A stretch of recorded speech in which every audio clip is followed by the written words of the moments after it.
ಎರಡನೇದಾಗ ಪಕ್ಕದಲ್ಲಿದ್ದವ್ರು ನಿದ್ರೆ ಮಾಡ್ಬಿಟ್ರು ಅವರಿಗೂ ಕೂಡ ಎಚ್ಚರ ಆಗ್ತದೆ. ಹಿಂಗಾಗಿ ಅದಕ್ಕಾಗಾರು ಒಂದು ಚಪ್ಪಾಳೆ ಹೊಡೀರಿ ಆಗಾಗ. ಹೀಗಾಗಿ ಎರಡು ಕಾರಣಕ್ಕಾಗಿ ನನ್ನ ಭಾಷಣಕ್ಕಾಗಿ ಚಪ್ಪಾಳೆ ಹೊಡಿಬೇಕು ಹೇಳಿಲ್ಲ. ಒಂದು ಸುತ್ತಮುತ್ತಲು ಸೊಳ್ಳೆ ಗಿಳ್ಳೆ ಬಂದ್ರೆ ಸತ್ತೋಯ್ತದೆ ಆಗಿಂದಾಗ ಚಪ್ಪಾಳೆ ಹೊಡೆದು ಕುಳೆಯ. ಪಕ್ಕದಲ್ಲಿದ್ದ ಅಕಸ್ಮಾತಾಗಿ ಮಾತು ಕೇಳ್ಕೊಂಡು ನಿದ್ರೆ ಮಾಡ್ಬಿಟ್ನಪ್ಪ, ಅವಾಗ ಥಾಟ್ನಿ ಎಚ್ಚರ ಇದೆ ಅಂತ ಚಪ್ಪಾಳೆ ಹೊಡೆದ್ನಲ್ಲ ಅಂತ ಹೇಳಿ ಫಾಟ್ನಿ ಎಚ್ಚರ ಆಗೋ ಸಾಧ್ಯತೆಗಳು ಇರ್ತದೆ. ಹೀಗಾಗಿ ಹೌದು, ಯಾರು ಗುಂಡೊಂದು ಹೊಡೆದ್ರು ನಂಗೆ ಸೈನಿಕರು ಅವ್ರು ಹೇಳಿ ಧೈರ್ಯ ಅದ, ನಂಗೆ ಏನೂ ತೊಂದರೆ ಇಲ್ಲ. ರಿಟೈರ್ಡ್ ಸೈನಿಕರು ಇರುವಾಗ ಗುಂಡು ಹೊಡೆದ್ರು ಹೆದರಿಕಿಲ್ಲ ನನಗೆ. ಮತ್ತೆ ಈ ರೀತಿಯಾಗಿ ಒಳ್ಳೆಯ ಮಾತುಗಳನ್ನು ಕೇಳೋದು, ಒಳ್ಳೆಯ ಮಾತುಗಳನ್ನು ಆಲಿಸೋದು ಕೂಡ ಜೀವನದ ಸೌಭಾಗ್ಯ ಅಂತೇಳಿ ನಾನು ಅನೇಕ ಕಡೆಗೆ ಹೇಳಿದ್ದೇನೆ. ಜೀವನವನ್ನು ದಿನಕರ್ ದೇಸಾಯಿ ಅವರು ಅತ್ಯಂತ ಚೆಂದಾಗಿ ಕಟ್ಕೊಟ್ಟಿದ್ದಾರೆ. 10ಕ್ಕೆ ದೋಸೆ. 10ಕ್ಕೆ ದೋಸೆ ಅಂದರೆ 10 ವರ್ಷ ಆಗೋ ಮಕ್ಕಳನ್ನೆಲ್ಲ ನೋಡಿ ದೋಸೆ ತಿಂದು ಕಳ್ತಿರ್ತಾರೆ ಅವರು. ದೋಸೆ ಮಾವಿನಣ್ಣು ಪಾಯಸ, ಬಾಳೆಹಣ್ಣು ಪಾಯಸ ಅದ್ರ ಮೇಲೆ ಬಿದ್ಕೊಂಡಿರ್ತಾರೆ ಅವರು. ಅವ್ರಿಗೆ ಯಾವ ಜೀವನದ ಜವಾಬ್ದಾರಿಗಳು ಇರುವುದಿಲ್ಲ. 10ಕ್ಕೆ ದೋಸೆ ವಿನಾಯಕ್ ಶೆಟ್ರು. 20ಕ್ಕೆ ಮೀಸೆ.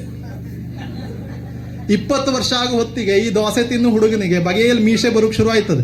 ಆವಾಗ ಅವನ ಆಟೋ ಉಪಕರಣಗಳೆಲ್ಲ ಬದಲಾಗ್ತದೆ, ಅವನ ಚರ್ಯೆಗಳೆಲ್ಲ ಬದಲಾಗ್ತದೆ. ನಮ್ಮ ಬಗ್ಗೆ ನಿಂಗೆ ಅದೇ ಉಬ್ಬಿಸ್ಕೊಂಡು ತಿರುಗಾಡೋ ಕಾಣುತ್ತಾ ಒಳ್ಳೆ ಸಮಾಜದಲ್ಲಿ. ಅಂದರೆ ತನ್ನ ಗುರ್ತಿಸ್ಬೇಕು, ತನ್ನ ಅಪ್ಪನ ಹೆಸರಿನಲ್ಲೇ ಗುರ್ತಿಸೋದಲ್ಲ, ಈ ಗಜಾನ್ ಶೆಟ್ರ್ ಮಗ ತಾನು ಅಂತ ಗುರ್ತಿಸೋದಲ್ಲ, ತನ್ನ ಅಪ್ಪ ಗಜಾನ್ ಶೆಟ್ರು ಹೇಳ್ಕೊಳ್ಬೇಕು.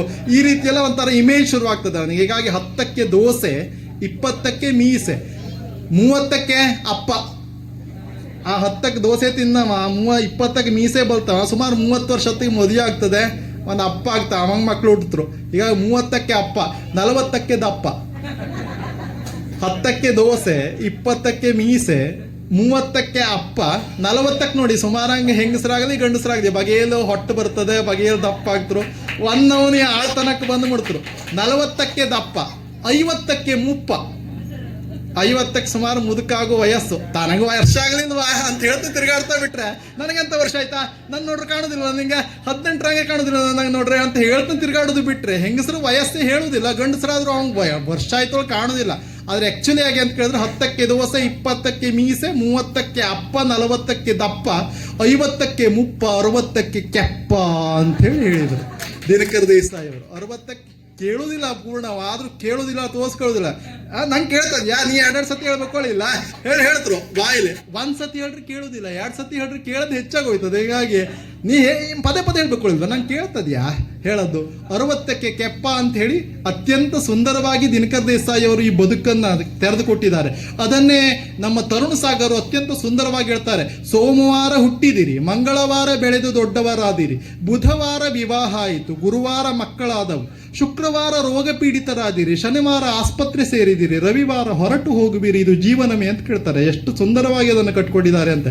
ಸೋಮವಾರ ಹುಟ್ಟಿದಿರಿ, ಮಂಗಳವಾರ ಬೆಳೆದು ದೊಡ್ಡವರಾದಿರಿ, ಬುಧವಾರ ವಿವಾಹ ಆಯಿತು, ನಮಗೆ ಬುಧವಾರ ಆಗೋಗದೆ. ಈಗ ಗುರುವಾರ ಮಕ್ಕಳಾದರು, ಭಾಳ ಜನರಿಗೆ ಗುರುವಾರನೂ ಆಗದೆ, ಗುರುವಾರ ಮಕ್ಕಳಾದವು, ಶುಕ್ರವಾರ ರೋಗ ಪೀಡಿತರಾದಿರಿ, ಶನಿವಾರ ಆಸ್ಪತ್ರೆ ಸೇರಿದಿರಿ, ರವಿವಾರ ಹೊರಟು ಹೋಗುವಿರಿ ಅಂತ ಹೇಳಿದ್ದಾರೆ. ಹೀಗಾಗಿ 2 ಜನ 2-3 ವಾರ ಮಾತ್ರ ಬಾಕಿ ಇದೆ. ಭಾಳ ನನ್ನ ಸಮೇತ ನನ್ನನ್ನು ಹಿಡಿದು 2-3 ವಾರ ಮಾತ್ರ ಬಾಕಿ ಇದೆ. ಅದಕ್ಕೆ ಜೀವನ ಅಂದ್ರೆ ಭಾಳ ದೊಡ್ಡದಿಲ್ಲ, ಅತ್ಯಂತ ಸಮೀಪದಲ್ಲೇ ಇದೆ ಅನ್ನೋದನ್ನು ನಾವು ತಿಳ್ಕೊಳ್ಬೇಕು. ಈ ಜೀವನದಲ್ಲಿ ನಾವು ಏನನ್ನ ಗಳಿಸಬಲ್ಲೆವು ಅಥವಾ ನಮ್ಮ ಮಕ್ಕಳಿಗಾಗಿ ಏನು ಮಾಡಿದ್ರೆ ಸಂತೋಷ ಆಗ್ತದೆ. 10 ಕೋಟಿ FT ಇಡಿ, ನಿಮ್ಮ ಮಗಂಗೆ ಸಂತೋಷ ಆಗ್ತದೆ ನಾನು ಖಂಡಿತ ಹೇಳೋದಿಲ್ಲ. ಅವ ಅಪ್ಪನ ಹತ್ರ ಹೇಳ್ತೀನಿ 10 ಕೋಟಿ ಇಟ್ಟನ್ಯ, ಒಂದು 12 ಕೋಟಿ ಯಾರು ಇಡ್ಬೋದಿತ್ತು. ಅವ ಬರೀ ಸಮಾಜಕ್ಕೆ ಒಂದು 2 ಕೋಟಿ ಕೊಟ್ಟು ಖರ್ಚು ಮಾಡ್ದ ಅಂತಾನೆ ಅಪ್ಪನ ದೂರ್ತಾನೆ ಬಿಟ್ರೆ 10 ಕೋಟಿ ಇಟ್ಟು ಸಮಾಧಾನ ಅವನಿಗೆ ಇರುವುದಿಲ್ಲ. ಈ ಸಮಾಧಾನ ಅನ್ನೋದು ಮನುಷ್ಯನಿಗೆ ಇರುವುದಿಲ್ಲ ಅನ್ನೋ ಬಗ್ಗೆ ನಿಮ್ಗೆ ಒಂದು ಕಥೆಯನ್ನು ಹೇಳ್ತೇನೆ. ಏನು ಅಂತ ಕೇಳಿದ್ರೆ, ಒಬ್ಬ ಊರಿನ ಬೇಜಾರು ಬಂತ ನಿಮಗೆ ಗಜಾನ್ ಶೆಟ್ರೆ, ಬೇಸರ ಬಂದ್ರು ಒಂದು ಚಪ್ಪಾಳೆ ದೊಡ್ಡದಾಗಿ ಹೊಡೀರಿ.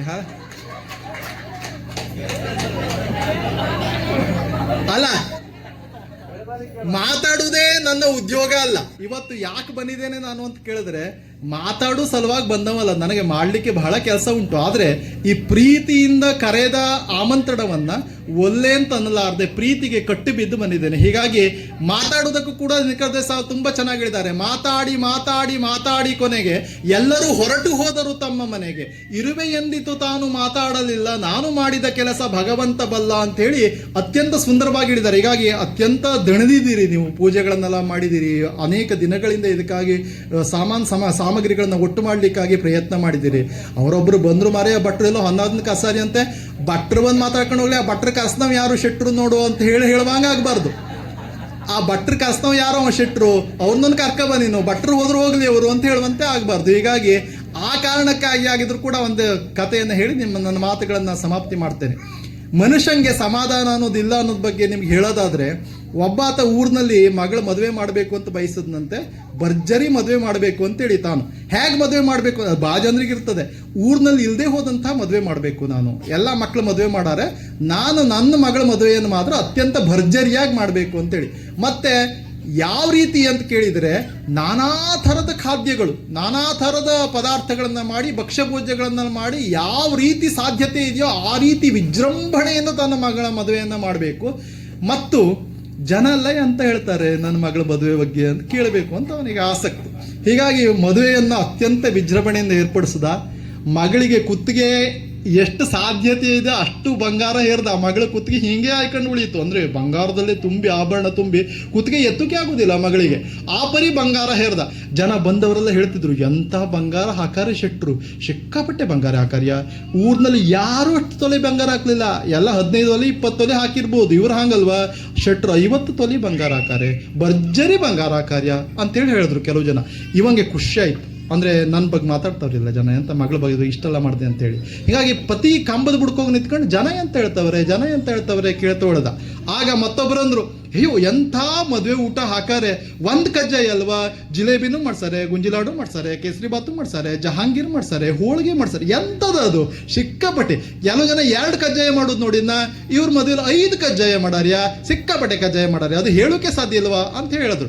ಹೀಗೆ ಒಬ್ಬೊಬ್ಬರು ಒಂದೊಂದು ರೀತಿಯಲ್ಲಿ ಶೆಟ್ರ ಮಗಳ ಮದುವೆಯನ್ನು ಹೊಗಳದ್ದು. ಎಂಥ ವ್ಯವಸ್ಥೆ ಅದು ಹೇಳಲಿಕ್ಕೆ ಸಾಧ್ಯ ಇಲ್ಲ. ಆಗ ಒಬ್ಬ ಕಂಬದ ಬುಡಕ್ಕೆ ಹೋಗಿ ನಿಂತ್ಕೊಂಡು ಹೇಳ್ತಿದ್ನಂತೆ.